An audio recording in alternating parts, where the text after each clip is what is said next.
शिक्षा उस शेरनी का दूध है, जो इसे पिया है वो दहाड़ा है। और आप अगर दहाड़ना चाहते हैं तो शिक्षा के सिवा कोई रास्ता नहीं है आपको, फिर सब हर कदम पे लोग आपको दबाते हैं। कलाम साहब ने भी कहा था कि किसी देश का भविष्य किसी कॉलेज के अंतिम बेंच पर बैठा हुआ विद्यार्थी के देख क्या बता सकते हैं। गरीबी होना कोई पाप नहीं है।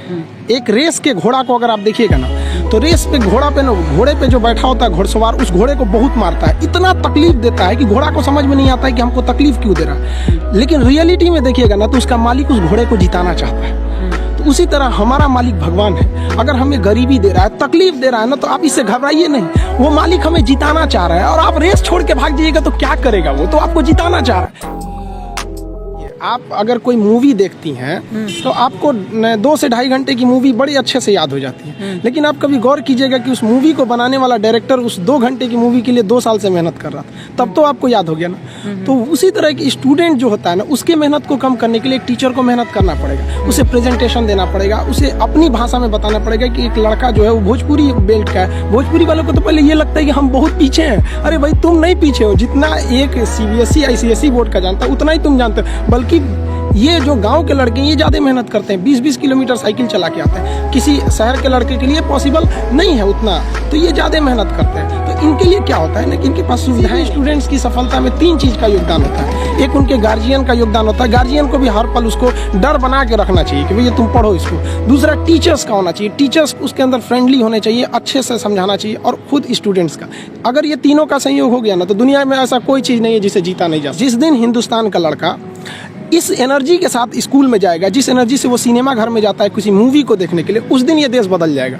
और ये पक्का बदलेगा, ये मेरा पूर्ण विश्वास है। थोड़ा वक्त लगेगा, लेकिन ऐसा नहीं है कि बदलेगा नहीं। पढ़ाई इतना दिलचस्प चीज़ होता है ना कि आपको 1 घंटे का क्लास कब खत्म हो जाएगा पता ही नहीं चलेगा, बशर्ते टीचर्स उस माहौल में देखा हो। देखिए, पढ़ाई की 2 चीज़ें होती है। एक टीचर जो होता है ना, वो तो पढ़ लिया, उसका लेवल बहुत ऊपर है। और जो स्टूडेंट है ना, वो तो अभी शुरुआत कर रहा है, तो उसका लेवल बहुत नीचे है। बड़ा अंतर होता है ना ये 2 चीज़ों में समन्वय बनाना। जैसे सुई में धागा डालना, दोनों को एक लाइनर होना जरूरी है, तो ही जाएगा। तो इसलिए क्या करना है कि टीचर्स को अपने लेवल को थोड़ा सा नीचे लाना। उसके लिए आसान है टीचर को कि भाई जो समझा रहा है बड़े लैंग्वेज में, उसको देहाती लैंग्वेज या नॉर्मल लैंग्वेज में समझाए, अपने लेवल को थोड़ा सा नीचे। और लड़के का भी ये कर्तव्य बनता है, माँ बाप का भी कर्तव्य बनता है कि उसको हमेशा प्रेरित करेंगे, थोड़ा सा तुम घर से थोड़ा सा मेहनत करके आओ इसमें कि सर आज क्या पढ़ाने वाले हैं। जैसे ये हो जाएगा फिर कोई समस्या नहीं आएगी। तो टीचर स्टूडेंट दोनों की ओर से होना चाहिए इस चीज़ को। लेकिन टीचर को समझना चाहिए कि आप पढ़े लिखे हैं, आपसे गलती ना हो। इसलिए आप लड़कों को उनकी कमजोरी तक में बताएं। यहाँ पर बहुत से लड़के होते हैं वो तो सवाल ही नहीं पूछ पाते हैं डर के मारे। ये नहीं होना चाहिए, क्योंकि वो टीचर को टीचर समझ रहा है। लेकिन अगर टीचर को जिस दिन वो दोस्त समझने लगेगा ना, वो सवाल पूछेगा। और अगर वो सवाल नहीं पूछ रहा है तो आप क्या कर रहे हैं? 130 करोड़ जनसंख्या में आप एक मानव संसाधन को खराब कर रहे हैं अपने विद्यालय में बैठा के। वो सवाल नहीं पूछा तो क्या करें? मेरे लाइफ का एक ही प्लान है कि भाई जो स्टूडेंट्स हैं ना, स्टूडेंट्स ये इस देश को बदल सकते हैं। आज़ादी से पहले अगर आप गौर कीजिएगा ना, तो देश को बदला था वकीलों ने मिलकर। आप चाहे वो महात्मा गांधी को उठाइए, जवाहरलाल नेहरू, मोतीलाल नेहरू, या भीमराव अंबेडकर साहब, सरदार पटेल, या जितने भी हमारे स्वतंत्रता सेनानी रहे, तो ज़्यादातर लोगों ने वकील थे वो उस वक्त में। लेकिन अभी की जो दौर है वो युवाओं के हाथ में, स्टूडेंट्स के हाथ में। अब युवा अपने अधिकार के लिए आप दबिए नहीं, आप दबेंगे तो दबाएंगे। और आप पढ़े लिखे होकर दब जाएंगे तो फिर एक अनपढ़ को तो कुचल दिया जाएगा, उसको दबाया ही नहीं जाएगा। तो अब स्टूडेंट्स जाग गया है, अब स्टूडेंट्स को कोई नहीं रोक सकता। आगे वाले देश का भविष्य वही है। और हमारे कलाम साहब ने भी कहा था कि किसी देश का भविष्य किसी कॉलेज के अंतिम बेंच पर बैठा हुआ विद्यार्थी के देख के। स्टूडेंट सरकारी स्कूल में पढ़ने जाता है तो आपको क्या लगता है उसको कितना नॉलेज मिलेगा? वो 1 घंटा बैठेगा तो 1 घंटा में कितना नॉलेज गेन कर पाएगा? तो वहाँ एक कॉलेज के मैनेजमेंट की भी गलती है और स्टूडेंट्स में भी है कि भाई देखिए, आप कॉलेज नहीं जाइएगा तो फिर स्कूल और कॉलेज जो होता है ना, माँ का दूध होता है। और ये सबके लिए ज़रूरी होता है, ये ज़रूरी है। वहाँ उनको भी समझना पड़ेगा। और गार्जियन के भी अंदर भी एक नैतिकता आनी चाहिए। और स्टूडेंट की जो सबसे बड़ी खराबी क्या है, उनके अंदर इच्छा है कि हमें कुछ करना है, उनके अंदर शौक है कि हमें नौकरी पाना है, पढ़ाई करना है, लेकिन उनके अंदर डर नहीं है। और ये डर बहुत ज़रूरी चीज़ होता है। किसी भी रिलेशन को बनाने के लिए ना, डर, ज़रूरत और इंसानियत, ये बना रहना ज़रूरी है। तो टीचर के अंदर इंसानियत होना चाहिए कि भैया हमें लड़कों को पढ़ाना है। लड़के के अंदर ज़रूरत है कि अगर हम पढ़े लिखेंगे नहीं, आगे नहीं जाएंगे तो हम कोई अच्छा काम नहीं कर पाएंगे। और डर तो सबसे ज़्यादा ज़रूरत है उसके जॉब की या किसी चीज़ का। डर तो होना ज़रूरी है कि अगर नहीं पढ़ेंगे तो समाज में हमको एकदम पीछे कर दिया जाएगा। तो स्टूडेंट के अंदर ना अभी डर नहीं रहा है, कह अरे क्या दिक्कत है, अगली बार फिर भर देंगे फॉर्म, फिर कर देंगे, ये कर देंगे। और गार्जियन भी नहीं पूछता है उससे कि इस साल रिजल्ट नहीं हुआ तो क्यों नहीं हुआ। लड़का एग्ज़ाम देने जाता है ना तो उसको पता चल जाता है एग्जामिनेशन हॉल में कि मेरा रिजल्ट होगा या नहीं होगा, और ये रियलिटी है। अगर आप वेट कर रहे हैं ना तो समझिए कि आपकी संभावना कम है रिजल्ट होने की, क्योंकि जिनका रिजल्ट होता है वो एग्जामिनेशन हॉल में समझ जाता है, और जब लड़का फेल होता है ना तो एक बहाना खोजने लगता है, ये प्रॉब्लम था, तबीयत ठीक नहीं थी, ऐसा हो गया, जबकि ऐसा चीज़ नहीं है। आप शुरुआत से ही गलती करते आ रहे हैं। ये लड़कों की भी भावना है, उनको भी अपने चेंज करना चाहिए इस सोच को। कोई भी होना कोई पाप नहीं है। एक रेस के घोड़ा को अगर आप देखिएगा ना तो रेस पे घोड़ा पे ना, घोड़े पे जो बैठा होता है घोड़सवार, उस घोड़े को बहुत मारता है, इतना तकलीफ देता है कि घोड़ा को समझ में नहीं आता है कि हमको तकलीफ क्यों दे रहा है। लेकिन रियलिटी में देखिएगा ना तो उसका मालिक उस घोड़े को जिताना चाहता है।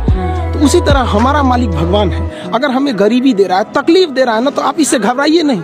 वो मालिक हमें जिताना चाह रहा है, और आप रेस छोड़ के भाग जाइएगा तो क्या करेगा वो? तो आपको जिताना चाह रहा है। तो गरीबी कोई नहीं। हम लोग खुद जब अपने स्टूडेंट लाइफ में थे तो हम लोग उसमें गुरुद्वारा में जाके खाना खाए थे, ये हालत था हम लोग का। इसीलिए हम भी अब कभी कभी जहाँ पे मतलब फ्री डोनेशन में नहीं, समाज सेवी लोग खाना खिला देते हैं, उतना घर से हम लोग का भी कुछ नहीं था, तो वहाँ जाके खाना खा लेते थे। इसीलिए अब जब आदमी के पास है तो हम लोग भी थोड़ा अनाथ आश्रम या ऐसे चीज़ों पे हेल्प कर देते हैं। तो ऐसा नहीं है कि हम लोग भी बहुत बड़े घर से आए थे लोग, ऐसा नहीं है।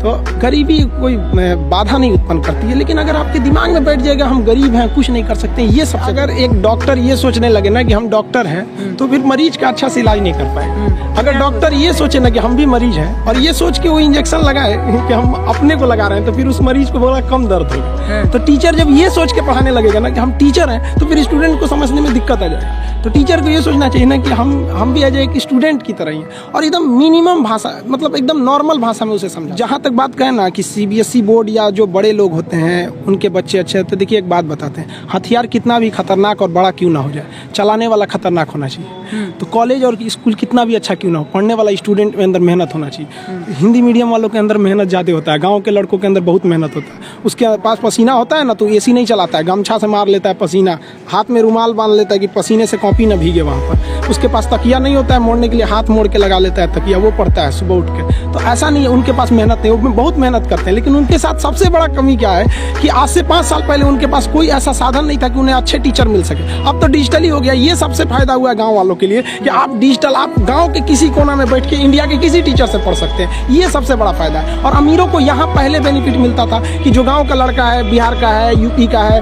उड़ीसा का है, गाँव का परिवार, वो दिल्ली जाके कैसे पढ़ेगा? अब कोई दिक्कत नहीं है, आप एक नॉर्मल मोबाइल लीजिए। गाँव से इतना बड़ा है, आप 135 करोड़ आबादी में आपको चेंजिंग देखने में बड़ा समय लग जाएगा इसमें। लेकिन हाँ, चेंजिंग आई है, लेकिन इसका भी सदुपयोग करना पड़ेगा। अब आप देखिए कुछ लोग फेसबुक पे उल्टे सीधे पोस्ट कर देते हैं, समाज में सौहार्द बिगाड़ते हैं। तो ये लोग तो उसका डिजिटल क्रांति के लिए तो आप समझिए तो गड्ढा खोद रहे हैं उनके लिए। तो ये उन लोग के लिए ऐसा नहीं है, बट स्टूडेंट्स अभी भी जागरूक है, लेकिन वो बहक जाता है पढ़ने के लिए यूट्यूब फेसबुक में गायब हो जाता है। ये उनको अपने आप पे थोड़ा सा एक कंट्रोल रखना पड़ेगा।